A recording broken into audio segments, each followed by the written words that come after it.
Shalom, my brothers and sisters out there. It's your brother Micaiah, Wow Israelite, from One Nation, One Power, the Church of Christ.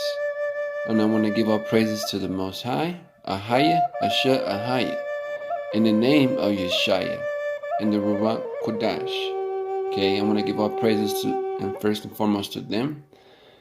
And I want to give a special thanks to each and every single one of you that's out there that's been praying for me to get lifted back up onto my feet and into my spirit so I can bring out this word for you.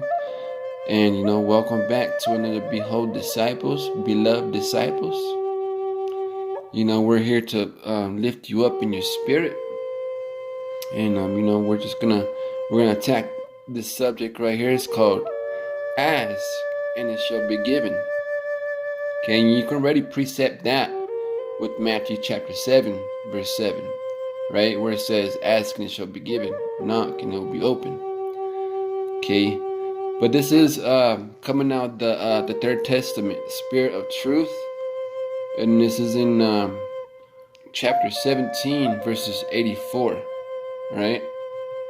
And it reads, all of you bear a wound in your hearts, who better than I to penetrate into your interior? I know your bitterness, your sadness, and your discouragement before such injustice and ingratitude as exists in your world. I know the fatigue of those who have lived and struggled on earth, and whose existence is for them a heavy burden. I know the emptiness of those who remain alone in this life. I say unto you all, what? I say unto you all, ask, and it shall be given.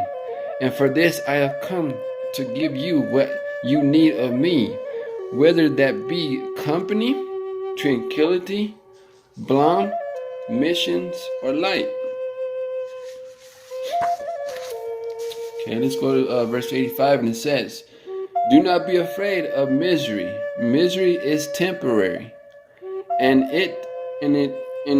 you should pray, imitating the patience of Job. Abundance will return, and you will not find the words which you will thank me. 86 says, when sickness overwhelms you, O blessed sick people, do not despair. Your spirit is not elevate yourselves to me in prayer, and your faith and spirituality will return to health of your body. Oh my goodness, this is the first time I read this, and I feel like it's speaking to me right now. Okay, me in prayer and your faith and spirituality will return to health of your body. Pray in the manner that I have taught you spiritually. Verse 87 says, during your moments of an ordeal, pray with a brief but pure and sincere prayer. Then you will feel comfort. And when you succeed in being in harmony with your Lord, I will be able to tell you that my will is yours and yours is mine. Pray, but let your prayer be formed by your intentions and actions of the day. That will be your best prayer. But if you wish to direct a thought of me containing a petition, say then to me, Father, your will shall be done in me. You will be asking even more thereby than you could hope or understand. And in that simple praise, that thought, you simplify the Lord's Prayer, that you ask for me in another time. There you have the prayer that asks all and that speaks best for you. But do not say with your lips, but rather feel it with your heart. For saying is not feeling, and if you feel, you do not need to say. I know how to hear the voice of the Spirit and understand its language.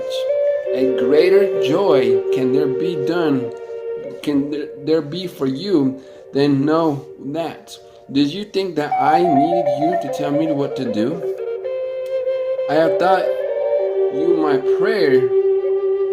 I have taught you to pray and to ask the others However, I also listen to you when you ask things for yourself. I do receive that prayer, yet I tell you at that time when I gave you according to your petition, because you were small and past, now I wish you to act like disciples. What? I wish you to act like disciples, presenting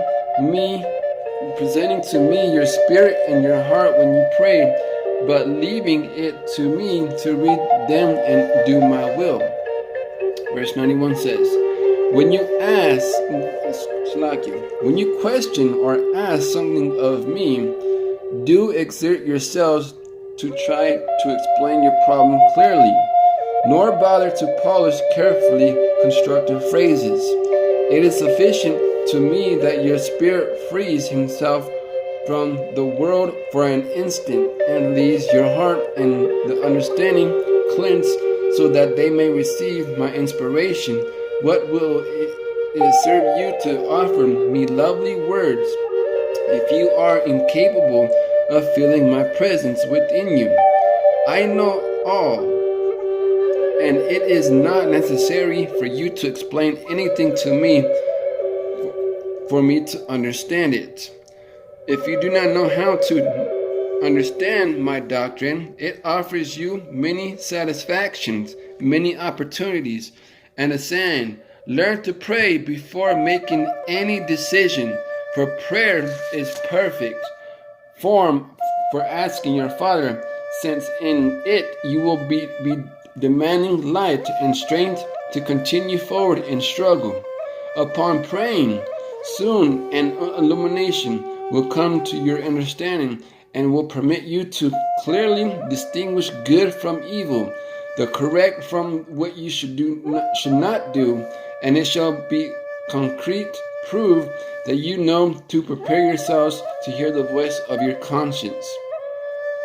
Suffer hardships with patience, and if you do not manage to understand the significance of your trials, pray, and I shall reveal their meaning so that you may accept them.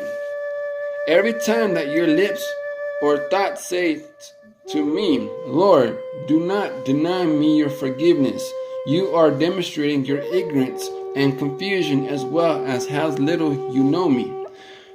Do you tell me to have pity for your pain?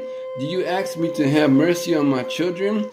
Do you beg me to forgive your sins? I who am love, clemency, charity, forgiveness, and pity. It is fine that you try to move those who on earth who have hardened hearts, and that you try to move with pity, with tears and pleases those who have not a tongue of charity toward their fellows.